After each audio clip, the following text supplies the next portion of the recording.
All right, hello, Kuna. We are going to be going over the City Council meeting for June 18th, 2024. I'm slacking a little bit, but was it last week? Yeah, this whole last week was, or the week before, was the,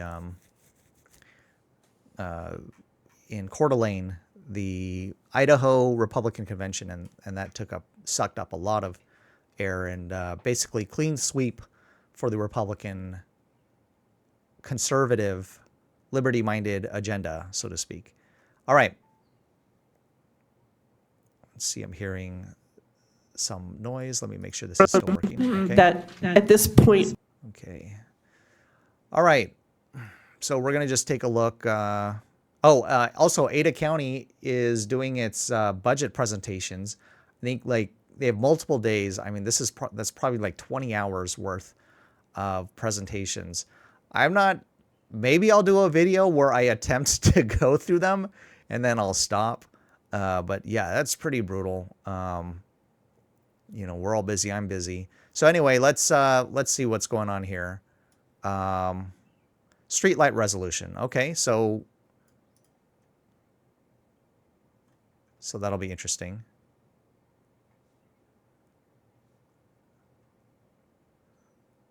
New member to the Land Advisory Committee again. I feel like this is deja vu again, because we did cover a lot of this, so they're doing it again. So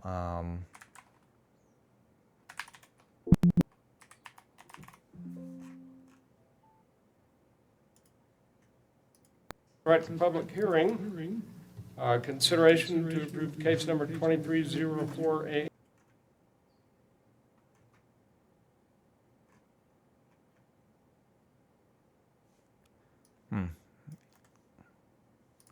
And annexation and 2304S, preliminary plat, Airmotor Cove. Troy? I got it. Good evening, Mayor and Council. For the record, Doug Hansen on behalf of Troy B. Hunan, Kuna Planning and Zoning, 751 West 4th Street. The applications before you this evening are requesting annexation of approximately 4.83 acres using the R6 medium density residential zone. The applicant is also requesting preliminary plat approval to subdivide the property into 9 buildable lots and 3 common lots. Staff would note a correction to Exhibit 2.28. The area identified in red is the preliminary plat boundary. The area identified in blue is the area identified for annexation. Those labels are flipped. Per Exhibit 2.22, Public Works can support sewer serviceability to the Airmotor Cove subdivision with the conditions listed in the engineer's memo.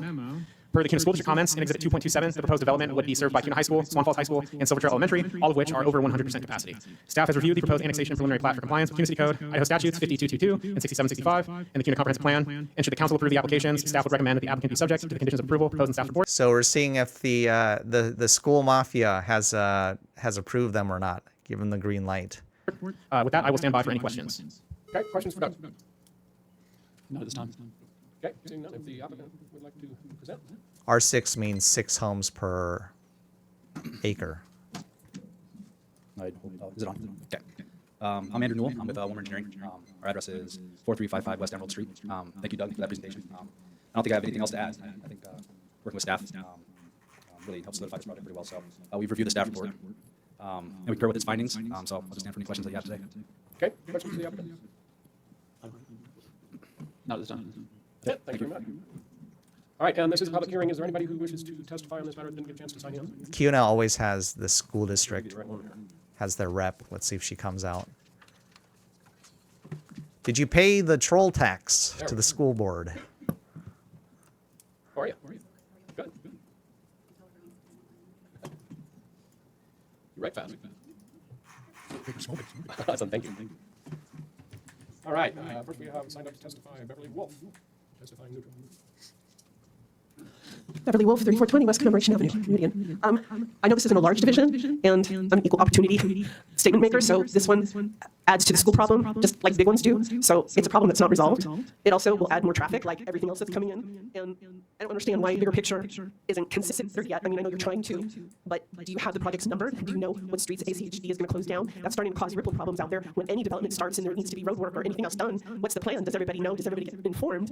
Okay, you can't drive this way to work. No, you got to go that way, and it's going to be like this for this period of time. I'm sure some of those things are on a website somewhere. But do they start getting numbered? Are the developments numbered? Does one happen just because it was approved by a date, or does another one start when everything and the infrastructure isn't ready for it?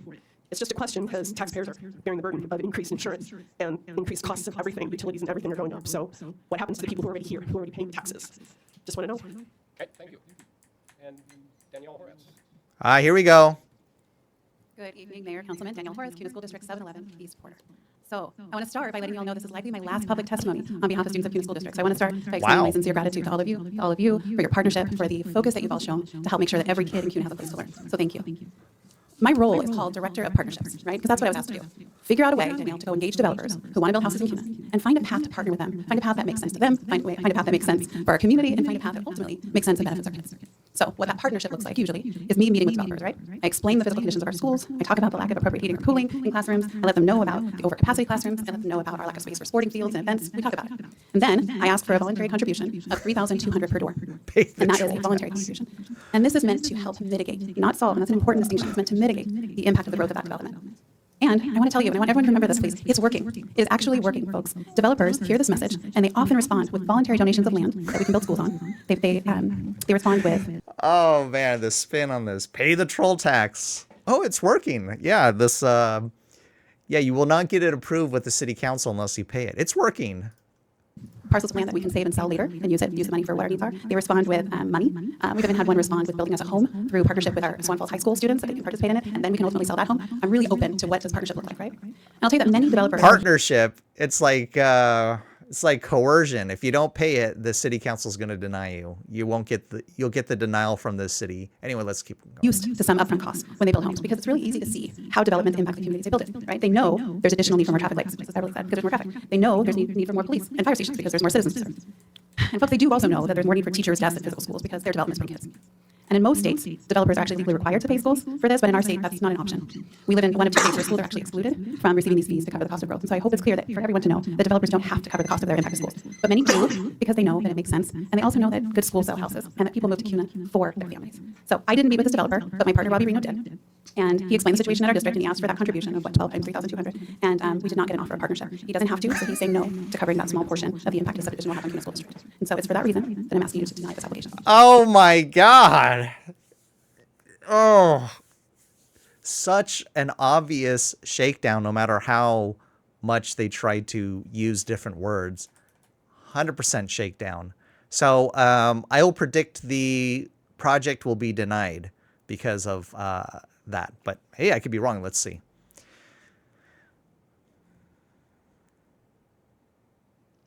Thank you. Thank you. And Danielle, we're going to miss you. You've come a long way with helping the school district and the Okay, it looks like city. Being a voice for the kids. Appreciate your effort. audio's going, but not through my headset for some reason.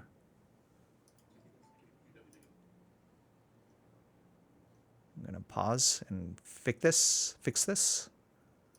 Okay, I think I fixed it here. No to covering that small portion of the impact. And we don't believe that nine buildable houses will impact the streets by that much, but I just want to kind of lay that out there. And then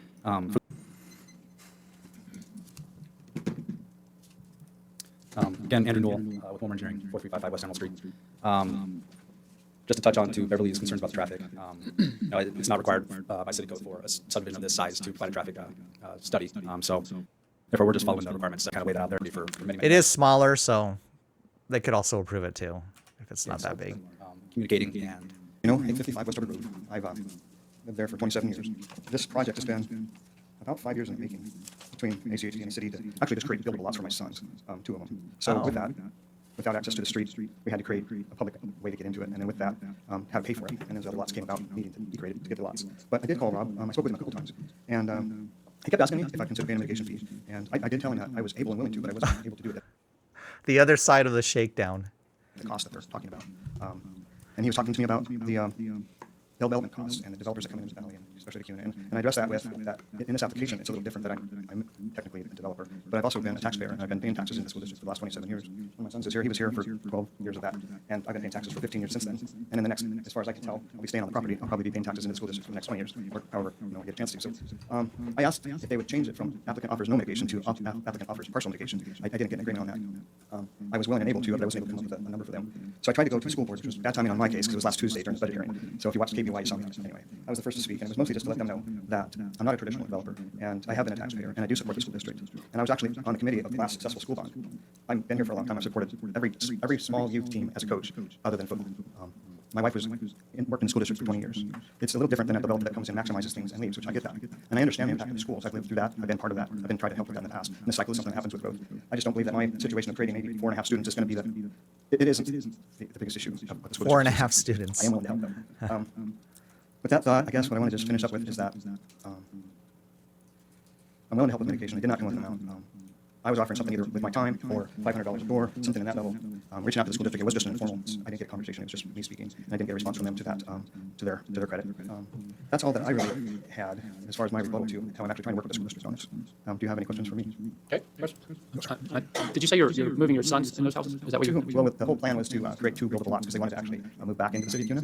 So that was what that was. So That's what started this whole development idea. So it's for your family to move? The rest of the lots are for them. Well, and they're being traded to pay for the street. I have nothing further, Mr. Mayor. Thank you. Okay, thank you very much.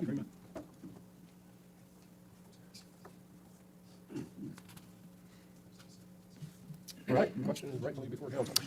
Yep. I make a motion that we close evidence presentation and move to deliberation. Motion's made and seconded. Is there any further discussion on that motion? All those in favor say aye. Aye. Any opposed? Motion carries.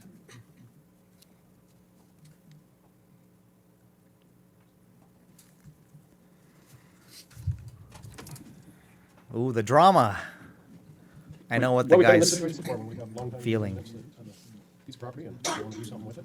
It is a different situation than when people from out of state want to buy property and speculate with it and do things. So I think generally we've been pretty supportive of helping long-time residents to move on. We all know how hard it is and the cost and what it takes for young people to get into a home now. So it's become more and more common for people that have the property to want to divide it and make a place for their families. I can appreciate that, Mr. Mayor, honestly. I don't want to take a stand as the only treating developers differently because of where they live. And in all fairness, each of these schools are 100% or more already. So again, we're going to set a precedent. We're going to treat how we treat whether it's 4 students or 4,000 students. I'm kind of having a hard time wrestling with that. I kind of whittle it down. First of all, for people's information, the ACHD is going to repave, not widen, but repave the property in 2025. That's according to ACHD. Number 2, I kind of understand the mayor's sentiment. This is a local person who's lived here, and has paid taxes, and has paid the school taxes, and has run the gamut of his time here, and he's trying to move his family here. And I guess I look at the fact that he was willing to negotiate some of the buy-in for his development. That to me means a lot. Where the communication broke down, I do not know. Is the amount of kids, which is unknown, moving into that subdivision going to collapse the school system? I doubt it. I understand, Councilman Biggs, at what point do we put our foot on the brake and wait for, I don't know how long we're going to do that, and wait for the school district to catch up. We haven't been very successful at the levies. We haven't been successful at bonds, and you can't keep running them all the time because it's just not going to work. So I don't know if everybody else needs to put their life on hold. I'm kind of 50-50 on this myself. Do you have anything? Yeah, I'm all for he wants to get his family back close to him. And the way I understood is got to do 9 lots to pay for the 2, essentially, with infrastructure and so on. I'm, echoing everyone else as much as I hate that statement that schools are always, and traffic are the top 2 priorities. I mean, and yeah, where do you hit the brakes? But we've, allowed family splits before, and I don't know that we've ever done one to allow a few extras so it pays for it. But again, the guy's been here paying taxes in the district. His wife worked for the district.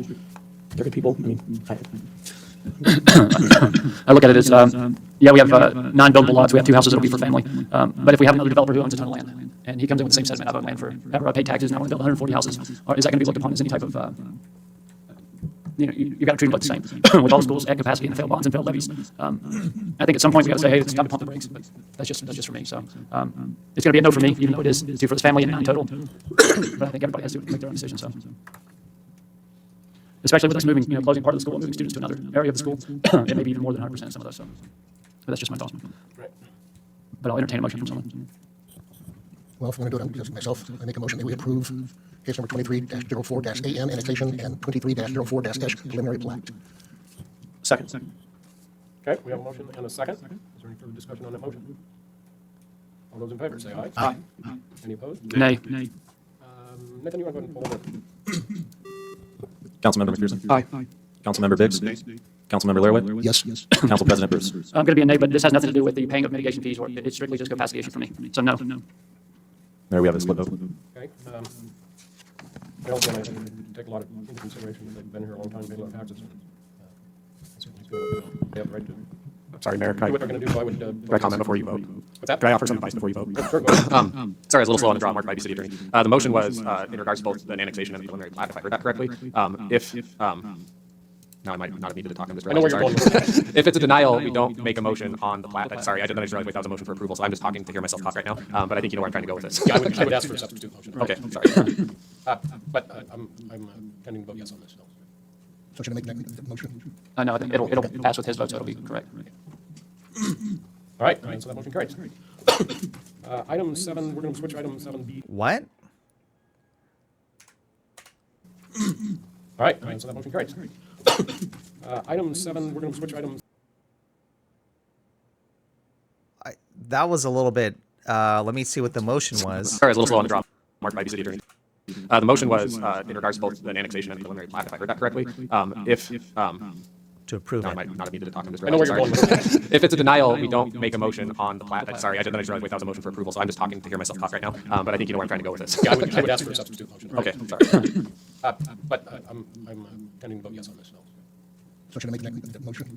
No, I think it'll pass with his vote, so it'll be correct. Okay, so passed. All right, so that motion carries.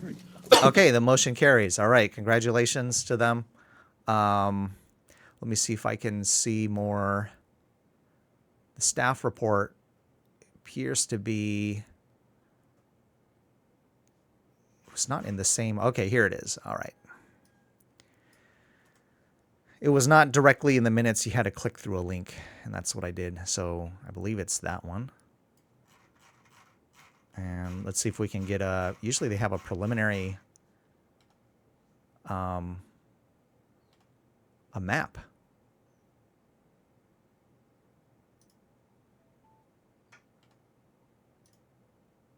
Preliminary plat. There it is. All right, so you can see. So he's saying he wants 2 for his sons who want to move in, and then others for who knows what. So it's 1, 2, 3, 4, 5, 6, 7, 8, 9. 9 lots. Let's say these are going to be on the right, likely for his sons. I mean, naturally, you take the bigger ones for yourselves, and the rest of these are for everyone else. 1, 2, 3, 4, 5, 6. So that's 6. I mean, he did a good story. He convinced them, and I mean, it's half, right? Theoretically, it's half. So it's will that be the threshold? So I mean, that'll be the out-of-state developers. If they try to pull that same story, I'm not sure if they're going to be able to pull that off. So anyway, let's see what else there is. Item 7, we're going to switch item 7B to A, which we did by motion. So first business item is Resolution R38, 2024. Morgan Treasurer. But that just the clip of the school district trying to explain how they do it. Well, first of all, thank you for allowing us to change up the agenda order. I asked to do that because our friends from the senior center are here. So we have Jill, their staff, and members of the board. If you guys want to wave or say hi, we appreciate you coming out. This resolution before you tonight is regarding the reallocation of some funds. There was a couple grant projects that did not end up being moved forward with this year for various reasons. We are asking for a reallocation to cover some immediate needs of the senior center. If you look in your packet, we included the photographs of the damage. There's some pretty extensive issues with the countertops and holes in the floor. I also included a couple of preliminary quotes on what it would take to get those taken care of. So I am happy to answer any additional questions, or if you have any questions for our friends here at the senior center, we're here to answer those. And then I'll just add to that, too. We've been working at this for quite a while. The countertops in there are rough, they're hard to clean and keep sanitary. And there's 80,000. So it's really important to. Yeah, we're gonna skip really this important one. to our team to,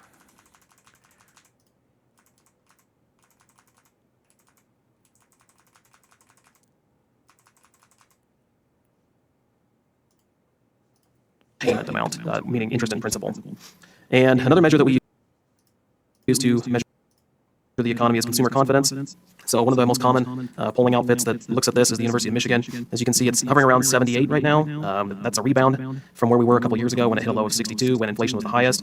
But if you look at where it was in 2019 and even April 2021, we're 84 sideways, or however you want to look at this. We'll have the final budget.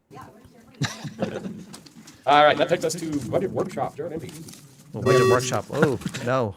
Solid waste fund, that's always essentially I think they went the through park impact all fund. these spreadsheets. So we have quite a few items that'll be going through park impact. Some notable ones are Contract, and they're assigned to the school. How many officers?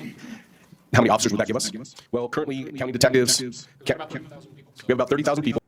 That would all be in the same budget to make all that happen. So maybe in FY '25? You know, I'm interested to hear about Four Ada County. personnel right now. Adding two would give us necessarily dialed in until we go through the assessment process. Just going through my final notes. It's a discussion. I'd like to sit for those questions. +2 on the, Answer that. I have a question. So with +2 on the police FTE, how far does that get from the 1 to 1,000? Roundabout. I believe that the chief would probably be best to answer that. Mayor, Commissioners, for the record, Mike Fratuzzo, Chief of Police, City of Kuna, 793 West 4th Street. I believe right now we're sitting at about .79. We don't count the school resource officers, which is a separate contract, and they're assigned to the school. So .79, you add 2. Jared's way better at math than I am, so. How many officers? How many officers would that give us? Well, currently, county detectives, we have about 30,000 people. If I don't count the administrative assistant, and I don't count the 4 school resource officers, so that's 5. So we have 24 personnel right now. Adding 2 would give us 26. Yeah.